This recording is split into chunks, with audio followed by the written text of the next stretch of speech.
Students पूर्व अध्याय जोटाकि आम एर्धा स्कूल कौन टोटाल 4टा पाराग्राफ जोटा कि पढ़लु गांधीजी एलियर एजुकेशन उपर केमिति तांके कौन दुटा तो खेल था जेमन से क्लास क्रिकेट क्लास कि से नेग्लेक्ट करते से क्रिकेट आउ जेमन से क्लास नेग्लेक्ट करके से केमिति तांका बापा जोटा कि सेवा करते देन तांको केमिति तांका बापा सेवा करने जोटा कौन सुजोग देते कि आवर हेडमास्टर जोटा कि दरा भी जुली जिमी से विषय जोटा कौन अलरेडी आम 4टा जोटा कि पाराग्राफ पढ़ी देलु एबे 5 नंबर पाराग्राफ पढ़ा एक्चुअली गांधीजी जो आम जो अच्छी हैंडराइटिंग पार्ट को जोटा कि से नेग्लेक्ट करते से कहते कौन एजुकेशन रे हैंडराइटिंग कौन is not part of our education handwriting is not necessary to part of our education education गोटे मुख्य अंश नुहे बोली गांधीजी जोटा कि भूल धारणा थिला जोटा कि सेटा कौन जोटा कि पछे रियलाइज कर जोटा कि 5 नंबर स्टांजर आम पढ़ा but though I was none of the worse off but though I was none the worse of having neglect exercise ताकू जो कौन सब जहाँ गांधीजी को सब प्रकार जोटा कि सुविधा देदेले कारण बापा चिठी लिखी जे स्कूल तुरंत छड़ा हेले मत गांधीजी शीघ्र कौन जोटा कि घर को पठेदेवे जे सी मोर कौन सेवा कार्य नियोजित हे but though I was none the worse for having neglected exercise जोटा एक्सरसाइज कौन जोटा कि नेग्लेक्ट करते तो similarly I am still paying the penalty of another neglect तो सिमिलरली कौन करते आ गोटे पार्ट को जोटा कौन से नेग्लेक्ट करते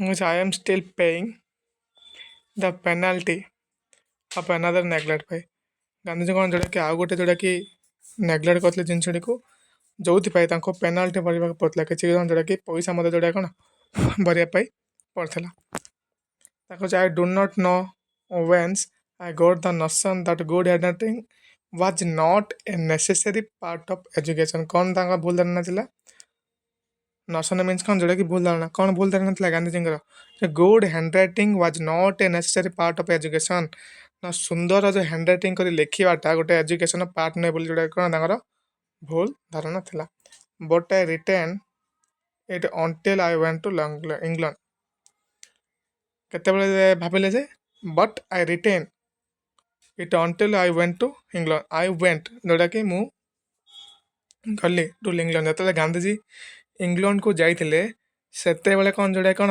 सुंदर सुंदर हैंडराइटिंग देखी जोटा कि रिटेन मीन्स कौन जोटा कि देखी तापर कौन निजक सी अनुताप करते है कौटे हैंडराइटिंग देखी इंग्लैंड में व्वेन लाटर पर specially in south Africa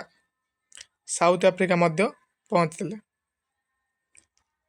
then seat मत कौन देखी I show the beautiful handwriting of lawyers तो साउथ आफ्रिका मत कौन जोटा कि हैंडराइटिंग देखी जोटा कि ब्यूटीफुल हैंडराइटिंग मीन सुंदर जोटा कि अक्षर गुड़िक देखी कौ मान पाखे जोटा कि सुंदर हैंडराइटिंग लिखुते लॉयर मैंने है एंड यंग मैन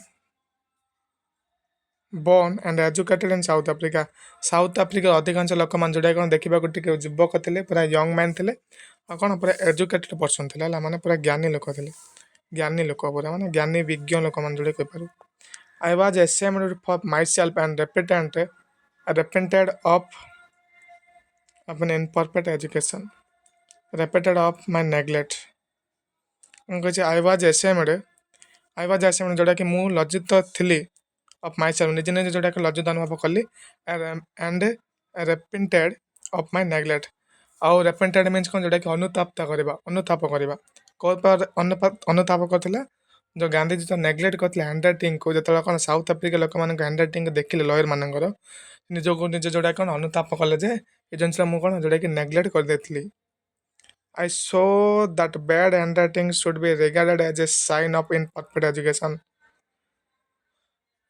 कौन कहला I saw that bad handwriting जोटा कि शुड बी रिगार्डेड जोटा कि चिन्हट कर as a sign of imperfect education imperfect education क्या चिन्हट कर ना जो मान बैड हैंडराइटिंग थो हैंडराइटिंग जो मान सुंदर नथिबो तो से कौन जोटा कि जिते भी पाठ पढ़ले एजुकेशन कौन हम जोटा कि इनपरफेक्ट माने कौन संपूर्ण हो नथिबो कि पूर्ण हो नथिबो एजुकेशन पूर्ण हो नथिबो जार हैंडराइटिंग कौन बहुत कदज थी जोटा कि ଅସୁନ୍ଦର ଥିବ ହେଲା, ଯେଉଁଟାକି ଗାନ୍ଧିଜୀ ନିଜକୁ ନିଜ ଯେଉଁଟାକି ରିୟଲାଇଜ୍ କରିଥିଲା। I tried later to improve mind but it was too late. Gandhiji ଏବେ ସଚେଷ୍ଟା କଲେ ମଧ୍ୟ ଆଉ କ'ଣ ଯେଉଁଟାକି ତାଙ୍କ ଭୁଲଟାକୁ ସୁଧାରି ପାରିବ ନାହିଁ, କାରଣ ସେ ସମୟ ଯେଉଁଟା କ'ଣ ଅତିବାହିତ ହେଇଯାଇଛି। I could never repair the neglect of my ଅର୍ଥ। କ'ଣ କହିଲା? I could never repair, I could never repair the neglect of my ଅର୍ଥ। ମୁଁ ମୋ ଯୁବ ସମୟ ଯେଉଁଟା କ'ଣ ମୁଁ ତାକୁ ତିଆରି କରିପାରିଲିନି, ଏବେ ମୋ ପାଖରେ ସମୟ ନାହିଁ, ମୁଁ ତାକୁ କେମିତି ତିଆରି କରିବି। Let every young man and woman be warned by my example. ଆଉ ସମସ୍ତେ ଜାଣନ୍ତୁ, ଯେଉଁମାନେ ବି ହ୍ୟାଣ୍ଡ ରାଇଟିଂ ସୁନ୍ଦର ନଥିବ ସେମାନେ କାହାକୁ ମନେ ପକାଇବାର ଅଛି, ମୋତେ ମନେ ପକାନ୍ତୁ। ଆମ ଭୁଲଟାକୁ ଯେମିତି ମୁଁ ଯେମିତି ଭୁଲ କରିଥିଲି, ଆଗାମୀ ଯେଉଁମାନେ ବଂଶପିଢ଼ି ମାନେ ଆସିବେ ସେମାନେ ଯେମିତି କ'ଣ ଆଉ ସେ ଜିନିଷଟା କେବଳ କ'ଣ ଭୁଲ ନ କରିବା ପାଇଁ ଗାନ୍ଧିଜୀ ନିଜେ ନିଜେ ଯେଉଁଟା କହିଛନ୍ତି, ନିଜେ ନିଜକୁ ଯେଉଁଟାକି କ'ଣ ପ୍ରେରଣା ଦେଉଛନ୍ତି ଅନ୍ୟମାନଙ୍କ ପାଖକୁ, ଯେ ମୁଁ ଯେଉଁ ଭୁଲ କରିଛି ସେ ଭୁଲଟା କ'ଣ ଆଉ କେମିତି କିଏ ନ କରନ୍ତୁ। Let every young man and woman be warned by my example. ମୋର ଏକ୍ଜାମ୍ପଲ୍ ନେଇକି ଯେଉଁଟା କ'ଣ ସତର୍କ ଦିଅନ୍ତୁ। And understand that good handwriting is necessary part of education. ତାପରେ ଅଣ୍ଡରଷ୍ଟାଣ୍ଡ ଗାନ୍ଧିଜୀ ବୁଝିପାରିଲେ ଯେ ଗୁଡ୍ ହ୍ୟାଣ୍ଡ ରାଇଟିଂ, ଭଲ handwriting is a necessary part of education. ଗୋଟେ ଏଜୁକେସନ୍ ଗୋଟେ କ'ଣ ଯେଉଁଟାକି ପାର୍ଟ। ଏ କ୍ୱେଶ୍ଚିନ୍ ମଧ୍ୟ ତୁମ ଯେଉଁଟା କ'ଣ 5 ମାର୍କରେ ମଧ୍ୟ ଆସିପାରେ ପରୀକ୍ଷା ହେଲା।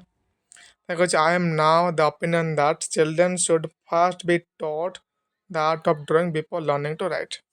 ତା ଦେହରେ ଆଜିର ମାନବ ସମାଜ ପାଇଁ ଗାନ୍ଧିଜୀ ଗୋଟେ ମତାମତ ରଖିଥିଲେ। କ'ଣ ମତାମତ ରଖିଥିଲେ ବୋଲେ, the children should first be taught, children ମାନଙ୍କୁ ପ୍ରଥମେ କ'ଣ ପଢ଼ାଇବାର ଅଛି?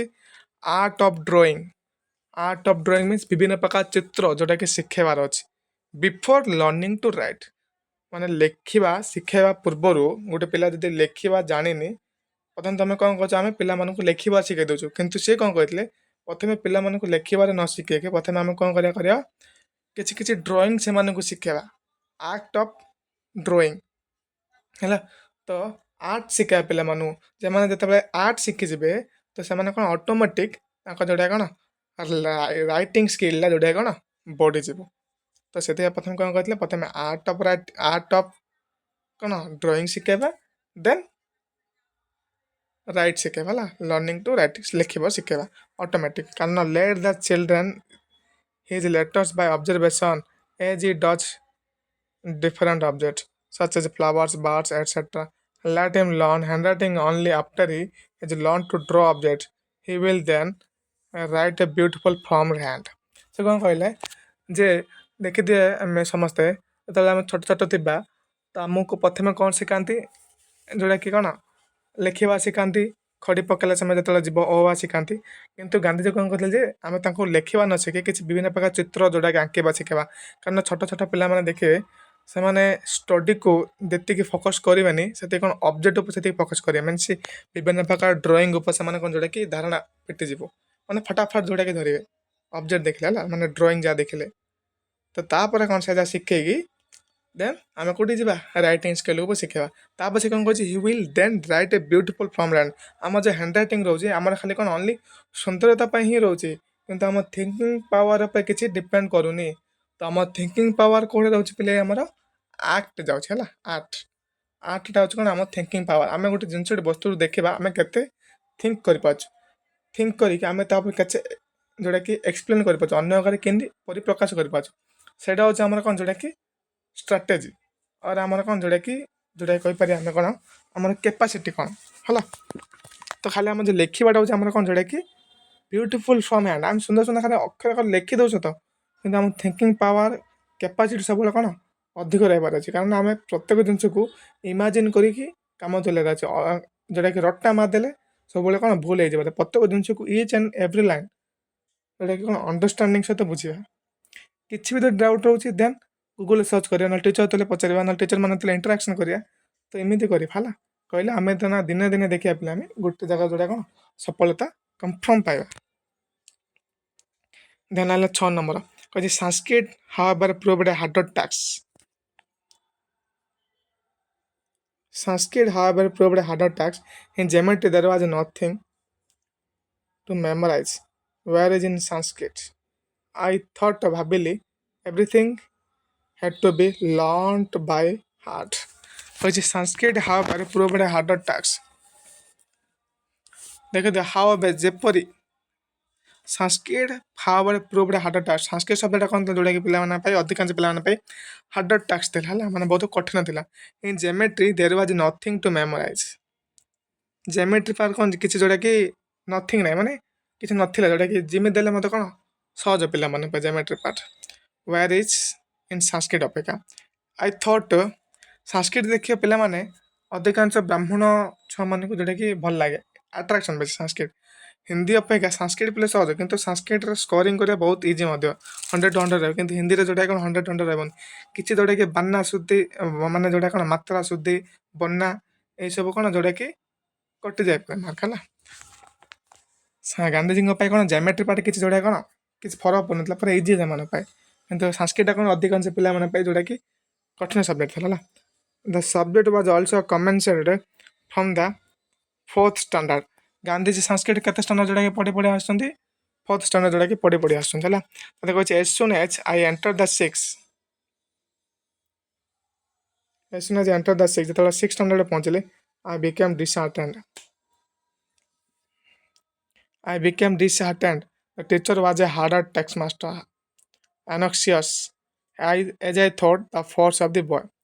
I became disheartened means ହତାଶ ହେଇଯିବା ହେଲା, ମାନେ ବୁଦ୍ଧିବାଟ ଯେଉଁଟାକି ଦେଖା ନ ଯିବା, ଯେଉଁଟାକି ଯେତେବେଳେ 6th standard ହେଲେ ପୁରା କ'ଣ ହତାଶ ହେଇଗଲେ, ଆଉ ବୁଦ୍ଧିବାଟ ଗାନ୍ଧିଜୀ ଦେଖାଗଲାନି। କାରଣ the teacher was a hard task master anxious as I thought the force of the boy. କାରଣ ଯିଏ ସଂସ୍କୃତ ଟିଚର ଥିଲେ ସେ କେଉଁ ଟାଇପ୍ ଥିଲେ, ହାର୍ଡ ଟେକ୍ସଟ ମାଷ୍ଟର, ମାନେ ପୁରା କ'ଣ କଠୋର ଥିଲେ ହେଲା, ମାନେ ପୁରା ତାଙ୍କ ସବଜେକ୍ଟ ପ୍ରତି ପୁରା କ'ଣ କଠୋରତା ଥିଲେ, ପୁରା ପୁରା ଷ୍ଟ୍ରିକ୍ଟଲି ଯେଉଁଟା କହିପାରିବେ। ଆନକ୍ସିୟସ୍ ମିନ୍ସ ଟିକେ ଆତୁର ରହୁଥିଲେ ପିଲାମାନଙ୍କ ପ୍ରତି।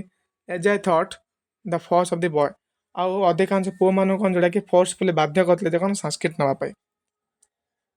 ଦେର୍ was a sort of rivalry going on between the Sanskrit and Persian teacher. ତ ସଂସ୍କୃତ ଟିଚର ଆଉ ପର୍ସିଆନ୍ ଟିଚର ଭିତରେ କ'ଣ ଯେଉଁଟାକି କିଛି ସମୟ ପାଇଁ ଯେଉଁଟା କ'ଣ କନଭରସେସନ୍ ଚାଲିଲା ହେଲା, କଥୋପକଥନ। ତାପରେ ପର୍ସିଆନ୍ ଟିଚର ଉପରେ ଯେଉଁଟା କୁହାଯାଇଛି, ପର୍ସିଆନ୍ ଟିଚର ୱାଜ୍ ଲେନିଏଣ୍ଟ। ସେ ସମୟ ଯେଉଁଟାକି ଗୋଟେ ପର୍ସିଆନ୍ ଗୋଟେ ଯେଉଁଟାକି ସବଜେକ୍ଟ ଥିଲା, ସେ ସବଜେକ୍ଟ ଯିଏ ପଢ଼ୁଥିଲେ ତାକୁ କ'ଣ କୁହାଯାଉଛି ପିଲେ, ପର୍ସିଆନ୍ ଟିଚର ବୋଲି କୁହାଯାଉଛି ହେଲା। ତ ପର୍ସିଆନ୍ ଟିଚର କେଉଁ ଟାଇପ୍ ଥିଲା, ଯେଉଁଟାକି ତାଙ୍କର ବ୍ୟବହାର ୱାଜ୍ ଲେନିଏଣ୍ଟ, ପୁରା ଦୟାଳୁ ଥିଲେ। The boys used to talk among themselves that person was very rich and the Persian teacher was very good and considerate to the students। ଆଉ କ'ଣ କରୁଥିଲେ ପିଲାମାନେ, ପର୍ସିଆନ୍ ଶିକ୍ଷକ ଥିଲେ ଯେଉଁଟା କ'ଣ ବେଶୀ କନଭରସେସନ୍ କରୁଥିଲେ, କଥୋପକଥନ ମଧ୍ୟରେ କରୁଥିଲେ। ଆଉ କ'ଣ ତାଙ୍କର ବ୍ୟବହାର କେଉଁ ଟାଇପ୍ ଥିଲା, ଭେରି ଗୁଡ୍, ପୁରା ଓକେ ଥିଲା। ଆଣ୍ଡ କନସିଡରେଟ୍ ଟୁ ଦ ଷ୍ଟୁଡେଣ୍ଟସ୍, ଆଉ ଷ୍ଟୁଡେଣ୍ଟମାନଙ୍କ ପ୍ରତି ଯେଉଁଟା କ'ଣ ସହାନୁଭବତା, ଯେଉଁ କ'ଣ ଆତୁରତା ଯେଉଁଟା କ'ଣ ଥିଲା, କାହା ପ୍ରତି, ଷ୍ଟୁଡେଣ୍ଟ ଟିଚର ପ୍ରତି ଯେଉଁଟାକି ସମ୍ମାନ ରଖୁଥିଲା। ଆଉ ଟିଚର ମଧ୍ୟ କ'ଣ ଷ୍ଟୁଡେଣ୍ଟ ପ୍ରତି ଯେଉଁଟା କ'ଣ ଭଲ ପାଇବା ମଧ୍ୟ ତାଙ୍କ ଭିତରେ ବହୁତ ଭଲ ଥିଲା। କେଉଁ ଟିଚର ପାଇଁ, ପର୍ସିଆନ୍ ଟିଚର ପାଇଁ। କିନ୍ତୁ ସଂସ୍କୃତ ଟିଚର ଯେଉଁଟା କ'ଣ ହାର୍ଡ ଟେକ୍ସଟ ମାଷ୍ଟର ଥିଲା ଆଣ୍ଡ ଆନକ୍ସିୟସ୍ ଥିଲା, ଆଉ ପିଲାମାନଙ୍କୁ ବାଧ୍ୟ କରିଥିଲେ ସଂସ୍କୃତ ନେବା ପାଇଁ। କିନ୍ତୁ ପର୍ସିଆନ୍ ଟିଚର କେଉଁମାନଙ୍କୁ ମଧ୍ୟ ବାଧ୍ୟ କରୁନଥିଲା ହେଲା। ଦ ଇଜିନେସ୍ ଟେମ୍ପରେଟେଡ୍ ମି and one day I sat in Persian classes। Easiness means tempted, ମାନେ ଗାନ୍ଧିଜୀଙ୍କୁ ପର୍ସିଆନ୍ ଟିଚର ଯେଉଁ କ'ଣ ଯେଉଁଟାକି କ୍ୱାଲିଟି ଦେଖି, ପର୍ସିଆନ୍ ଟିଚର ଯେଉଁ ପ୍ରକାର ଯେଉଁ କ୍ୱାଲିଟି ଜିନିଷ ଗୁଡ଼ିକ ଅଛି ତାକୁ ଦେଖିକି କ'ଣ କରିଥିଲେ, ଗାନ୍ଧିଜୀଙ୍କ ମନରେ କିଛି ଲୋଭ ଯେଉଁଟାକି ଜାଗ୍ରତ ହେଲା। କେଉଁ ଟାଇପ୍ର ଲୋଭ ଜାଗ୍ରତ ହେଇଥିଲା ନା, one day I sat in the Persian class. ଦିନ କ'ଣ ହେଇଛି, ଗାନ୍ଧିଜୀ ଯାଇକି ପର୍ସିଆନ୍ କ୍ଲାସେସ୍ରେ ବସି ପଢ଼ିଛନ୍ତି। ତାପରେ କହୁଛି ଦ ସଂସ୍କୃତ ଟିଚର ୱାଜ୍ ଗ୍ରିଭ୍ଡ। ତ ସଂସ୍କୃତ ଟିଚର ଦେଖି ଯେଉଁଟା କ'ଣ ଗ୍ରିଭ୍ଡ, ପୁରା ଗମ୍ଭୀରତାରେ ପଡ଼ିଗଲେ, ମାନେ ପୁରା ତାଙ୍କ ଯେମିତି ଗୋଟେ ଆଘାତ ପ୍ରାପ୍ତ ହେଲା। କାରଣ ଗାନ୍ଧିଜୀ ଥିଲେ କ'ଣ ଯେଉଁଟାକି ବୈଷ୍ଣବ ଘରର ପରିବାର ଛୁଆ, ଯେହେତୁ ସେ ବୈଷ୍ଣବ ଘରର ଫ୍ୟାମିଲିରେ ଯେଉଁଟାକି ରହୁଥିଲେ ଗାନ୍ଧିଜୀ, ତ ବୈଷ୍ଣବ ଘରର ପିଲା ହେଇ ଯଦି ଗୋଟେ ପର୍ସିଆନ୍ କ୍ଲାସ୍ରେ ରହିବ, ତ ତାକୁ ଯେଉଁଟା କ'ଣ ଯେ ସଂସ୍କୃତ ଟିଚର ଥିଲେ ତାଙ୍କୁ ଯେଉଁଟା କ'ଣ ସହ୍ୟ କରିପାରୁନଥିଲେ, ଯେଉଁଟାକି ଗମ୍ଭୀରତା ଆଘାତ ପ୍ରାପ୍ତ ମିଳିଥିଲା ଦେଖିକି। He call me to his side and said. Gandhiji କ'ଣ କଲେ, ଗୋଟେ ସାଇଡ୍କୁ ଡାକିଲେନି, କହିଲେ how can you forget that you are the son of Vaishnava father. ତୁମେ ବୈଷ୍ଣବ ଫାଦରଙ୍କ ପୁଅ ବୋଲି କେମିତି ନିଜକୁ ଯେଉଁଟା କ'ଣ ଭୁଲିଗଲ। Oh not you learn the language of your own religion, ଯେଉଁଟାକି ତୁମର ଧାର୍ମିକ ଯେଉଁଟା କ'ଣ ଭାଷା ବୋଲି କୁହାହେଉଛି, ତୁମ ଯେଉଁଟାକି ଧାର୍ମିକ ଶିକ୍ଷା, ଯେଉଁଟାକି ତୁମେ ଧାର୍ମିକ ଶିକ୍ଷା ଛାଡ଼ିକି ତୁମେ କେମିତି ପର୍ସିଆନ୍ ଟିଚର୍ସରେ ବସିଗଲ, ପର୍ସିଆନ୍ କ୍ଲାସେସ୍ ହେଲା। If you have any difficulty why not come to me. If you have any difficulty, ଯଦି ତୁମେ କିଛି ଡିଫିକଲ୍ଟି ଅନୁଭବ କରୁଛ, ତ ୱାଇ ନଟ୍ କମ୍ ଟୁ ମି, ତୁମେ ମୋ ପାଖକୁ କାହିଁକି ଆସିଲନି। I want to teach you student Sanskrit to the best of my ability. I want to teach ମୁଁ I want to teach means କ'ଣ ମୁଁ ଯେଉଁଟାକି ଇଚ୍ଛା କରୁଛି ମୁଁ ମୋର ଦକ୍ଷତା ଅନୁସାରେ ମୁଁ ମୋ ଦକ୍ଷତା ଅନୁସାରେ ତମେ ମୋତେ ଯେଉଁ ପ୍ରକାର ଡାଉଟ୍ ପଚାରେ ମୁଁ ମୋ ଦକ୍ଷତା ଅନୁସାରେ ମୁଁ ତମ ସମସ୍ତ ଡାଉଟ୍କୁ କ'ଣ ଯେଉଁଟାକି ପୂରଣ କରିବାକୁ ଯେଉଁଟାକି ଚେଷ୍ଟା କରିବି. As you forced further, you will find in it things of observing interesting. You should not lose heart. Come and sit again the Sanskrit classes. এই ଜିନିଷଟା ଯେତେବେଳେ କିଏ କହିଥିଲେ ସଂସ୍କୃତ ଟିଚର ଗାନ୍ଧିଜୀଙ୍କୁ କହିଥିଲେ ଗାନ୍ଧିଜୀକୁ ବହୁତ କ'ଣ ଯେଉଁଟାକି ଆଘାତ ପ୍ରାପ୍ତ ମିଳିଥିଲା ମାନେ ବହୁତ କ'ଣ ଦୁଃଖିତ ଅନୁଭବ କରୁଥିଲେ ନିଜକୁ କ'ଣ ଲଜ୍ଜିତ ଅନୁଭବ କରୁଥିଲେ ଯେ ଗୋଟେ ଶିକ୍ଷକ ମୋତେ ଯେଉଁଟା କ'ଣ ବୁଝୁଛନ୍ତି ଯେ ମୁଁ କେତେ ମୋର ଯେଉଁଟାକି ଭୁଲ କରିଦେନି ଯେଉଁଟାକି ପର୍ସନାଲ କ୍ଲାସେସ୍ ମୁଁ ବସି ପଡ଼ିଲି ସେ ପର୍ସନାଲ କ୍ଲାସେସ୍ ସାର୍ଙ୍କ ପ୍ରତି ଯେଉଁ ଲଭଟା ମୋତେ ଯେଉଁଟା କ'ଣ ଗ୍ରାସ କରିଦେଇଥିଲା ବଢ଼େଇ ଦେଇଥିଲା ହେଲା ସେ ନିଜକୁ ନିଜ ଯେଉଁଟାକି ଅନୁତପ୍ତ କରିଛନ୍ତି. ତାପରେ କହିଲେ ଦିସ୍ କାଇଣ୍ଡନେସ୍ ପୁଟ୍ ମି same. I would not disregard my teacher's affection. This kindness put me to shame. ତାଙ୍କର କାଇଣ୍ଡନେସ୍ ପାଇଁ ଯେଉଁଟାକି ମୁଁ ନିଜକୁ ନିଜ ଯେଉଁଟା କ'ଣ ଲଜ୍ଜିତ ଅନୁଭବ କରୁଛି. I could not disregard my teacher's affection. ମୁଁ ମୋ ଟିଚର୍ସ ଆଫେକ୍ସନକୁ କେବେ ମଧ୍ୟ କ'ଣ ଯେଉଁଟାକି ଅବମାନନା କରିପାରିବି ନାହିଁ. Disregard means ଅବମାନନା କରିବା. Today I cannot but thank with gratitude of Krishna Shankar Pandey. But today ଯେଉଁଟାକି ଆଜି ଦିନ ପାଇଁ I cannot but thank to with gratitude of Krishna Shankar Pandey. Who is the Krishna Shankar Pandey? Krishna Shankar Pandey is a Sanskrit teacher. ହେଲା Sanskrit teacher ନାଁ କ'ଣ ଥିଲା କୃଷ୍ଣ ଶଙ୍କର ପଣ୍ଡେ ଯେଉଁଟାକି କ'ଣ କୃଷ୍ଣ ଶଙ୍କର ପଣ୍ଡେକୁ ଯେଉଁଟାକି ଧନ୍ୟବାଦ ଦେଉଛନ୍ତି. For if I had not acquired the little Sanskrit that I learnt then, I should have found it difficult to take an interest of our scared books. Which for if I had not acquired ଯଦି ମୁଁ କିଛି ବି ଗ୍ରହଣ କରିନଥାନ୍ତି the little Sanskrit that I learned them. କ'ଣ କହୁଛନ୍ତି ଗାନ୍ଧିଜୀ ମୁଁ ତାଙ୍କଠାରୁ କିଛି ନା କିଛି ଯେଉଁଟା କ'ଣ ସଂସ୍କୃତରେ ଯେଉଁଟାକି ଗ୍ରହଣ କରିଛି ଯେଉଁଟାକି କ'ଣ ଆଗକୁ ମୋ ପାଇଁ କିଛି ମଧ୍ୟ ଡିଫିକଲ୍ଟ ହେବ ନାହିଁ. ଏବେ କହୁଛି I should have found it difficult to take any interest in our scared books. In fact, I deeply regret that I was not able to acquire a more thorough knowledge of the language. ତାପରେ ଗାନ୍ଧୀ ନିଜେ କ'ଣ କହିଲେ ଯେ ମୁଁ ଅବଶ୍ୟ ତାଙ୍କଠାରୁ ଶିକ୍ଷା ଲାଭ କରିଛି କିନ୍ତୁ ଏତେ ବି ପ୍ରପରଲି ଯେଉଁଟା କ'ଣ ନଲେଜ ଏକ୍ୱାର କରିପାରିନାହିଁ ହେଲା କହିଛି. ଇନଫ୍ୟାକ୍ଟ ଆଇ ଡିପଲି ରିଗ୍ରେଟ୍ ମୁଁ ଯେଉଁଟାକି ଡିପଲି ଗଭୀରତା ସେଇଟା ଯେଉଁଟା କ'ଣ ରିଗ୍ରେଟ୍ କରିଛି that I was not able to acquire ଯେଉଁଟାକି ପ୍ରପରଲି ଗ୍ରହଣ କରିନି a more thoroughly knowledge of the language Sanskrit language ଉପରେ ଥରଲି ଯେଉଁଟା କ'ଣ ଗାନ୍ଧିଜୀ ମାନେ ଠିକ୍ ଭାବରେ ଯେଉଁଟାକି ଜାଣିନାହାନ୍ତି ଜଷ୍ଟ ଇନ୍ ଅଳ୍ପ ଯେଉଁଟାକି ଶିକ୍ଷା ଯେଉଁଟାକି ଗ୍ରହଣ କରିଛନ୍ତି.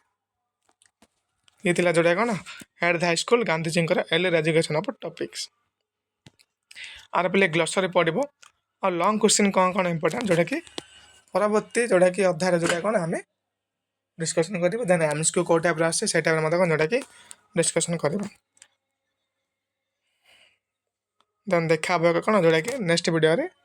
ଦେନ୍ କିଛି ଯଦି ଡାଉଟ୍ ରହେ ଦେନ୍ କମେଣ୍ଟ ସେକ୍ସନ୍ ମଧ୍ୟ ପଚାରିପାରିବ ହେଲା.